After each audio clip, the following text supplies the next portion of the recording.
हिमालय की बर्फ से ढकी अचल चोटियों के बीच, जहां वायु में भी तपस्या की शीतलता और देवत्व की गूंज समाई रहती है, वहीं स्थित है केदारनाथ धाम। ये केवल एक मंदिर नहीं, बल्कि सहस्रों वर्षों की तपस्या, त्याग, पश्चाताप और भगवान शिव की करुणा का जीवन प्रतीक है। माना जाता है कि जहां मनुष्य की बुद्धि और अहंकार समाप्त होते हैं, वहीं से केदारनाथ की पावन भूमि प्रारंभ होती है। ये स्थान देवताओं के लिए भी दुर्लभ है और मनुष्यों के लिए तो यह मोक्ष का द्वार माना गया है। प्राचीन काल में, जब महाभारत का महायुद्ध समाप्त हुआ, तब पांडवों के हृदय में गहरा पश्चाताप था। युद्ध में अपने ही संबंधियों, गुरुओं और अनगिनत योद्धाओं का वध करने के कारण वे स्वयं को घोर पाप का भागी समझते थे। धर्मराज युधिष्ठिर के नेतृत्व में पांडवों ने ये निश्चय किया कि वे अपने पापों से मुक्ति पाने के लिए भगवान शिव की शरण में जाएंगे। उन्हें बताया गया कि केवल महादेव ही उन्हें क्षमा प्रदान कर सकते हैं, क्योंकि वही संहार और करुणा दोनों के स्वामी हैं। पांडव काशी पहुंचे, क्योंकि काशी भगवान शिव की प्रिय नगरी मानी जाती है। किंतु भगवान शिव पांडवों से मिलने को इच्छुक नहीं थे। उन्होंने महाभारत युद्ध में हुए रक्तपात से स्वयं को दूर कर लिया था और पांडवों की परीक्षा लेना चाहते थे। इसलिए वे काशी से अंतर्धान होकर हिमालय की ओर चले गए। जब पांडवों को ये ज्ञात हुआ, तब वे भी कठिन पर्वतीय मार्गों से होते हुए शिव की खोज में निकल पड़े। ठंड, भूख, थकान और भय के बावजूद उनका संकल्प अडिग था। हिमालय के दुर्गम क्षेत्र में पहुंचकर भगवान शिव ने स्वयं को एक नंदी बैल का रूप धारण कर लिया और केदार की भूमि में अन्य बैलों के झुंड में मिल गए। पांडवों को जब इस रहस्य का आभास हुआ कि स्वयं महादेव उनके सामने पशु रूप में हैं, तब भीम ने अपनी अद्भुत शक्ति से बैलों के झुंड को 2 भागों में विभाजित कर दिया। किंतु वह दिव्य बैल भूमि में समाने लगा। भीम ने उसे पकड़ने का प्रयास किया, किंतु शिव पूरी तरह पृथ्वी में समा गए। कहा जाता है कि भगवान शिव के शरीर के विभिन्न अंग विभिन्न स्थानों पर प्रकट हुए। केदारनाथ में उनकी पीठ प्रकट हुई, तुंगनाथ में भुजाएं, रुद्रनाथ में मुख, मध्य महेश्वर में नाभि और कल्पेश्वर में जटाएं। इन 5 स्थलों को पंचकेदार कहा जाता है। केदारनाथ को इन सभी में सबसे प्रमुख माना गया, क्योंकि यहाँ शिव की पीठ के रूप में स्वयं ज्योतिर्लिंग की स्थापना हुई। जब पांडवों ने शिव को पहचान लिया और उनसे क्षमा याचना की, तब महादेव प्रसन्न हुए। उन्होंने पांडवों को दर्शन दिए और कहा कि उनके हृदय का पश्चाताप ही उनकी मुक्ति का मार्ग बनेगा। इसी स्थान पर भगवान शिव ने स्वयं को स्थायी रूप से स्थापित कर लिया, ताकि भविष्य में आने वाले सभी भक्त उनके दर्शन कर सकें और अपने पापों से मुक्ति पा सकें।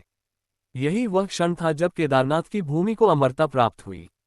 समय बीतता गया, युग बदले, राजवंश बदले, परंतु केदारनाथ की महिमा अक्षुण्ण रही।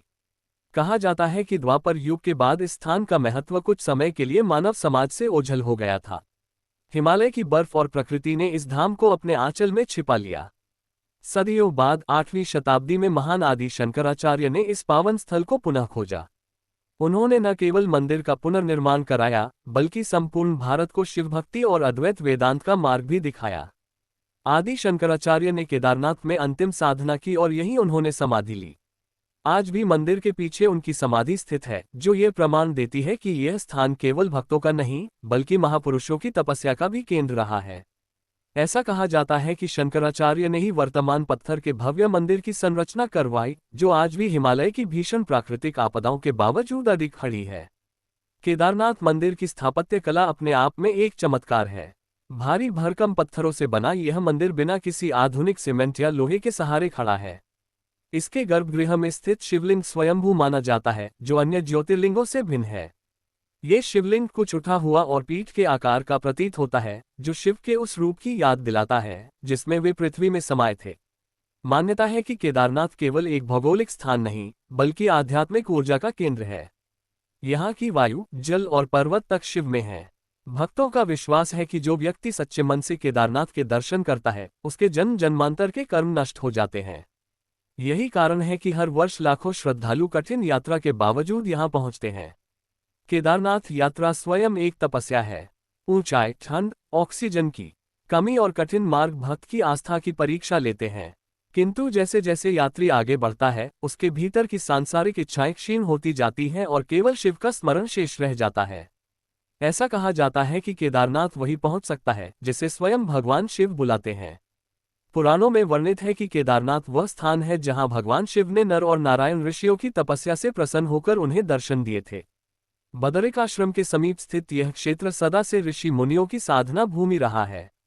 यहाँ तप करने वाले योगियों ने हिमालय की नीरवता में ब्रह्मज्ञान प्राप्त किया।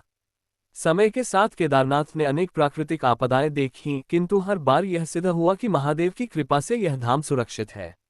वर्ष 2013 की विनाशकारी बाढ़ ने संपूर्ण विश्व को स्तब्ध कर दिया। चारों ओर तबाही मची थी, परंतु केदारनाथ मंदिर के ठीक सामने एक विशाल शिला आकर रुक गई, जिसने मंदिर को जलप्रलय से बचा लिया। भक्तों ने इसे भगवान शिव की दिव्य रक्षा माना और उस शिला को आज भी भक्ति से पूजते हैं। केदारनाथ केवल मृत्यु के बाद मोक्ष का स्थान नहीं, बल्कि जीवन में वैराग्य और सत्य का मार्ग दिखाने वाला धाम है। यहाँ आकर मनुष्य अपने छोटे छोटे दुखों को भूल जाता है और स्वयं को ब्रह्मांड का अंश अनुभव करता है। शिव के सानिध्य में अहंकार गल जाता है और आत्मा शुद्ध होती है।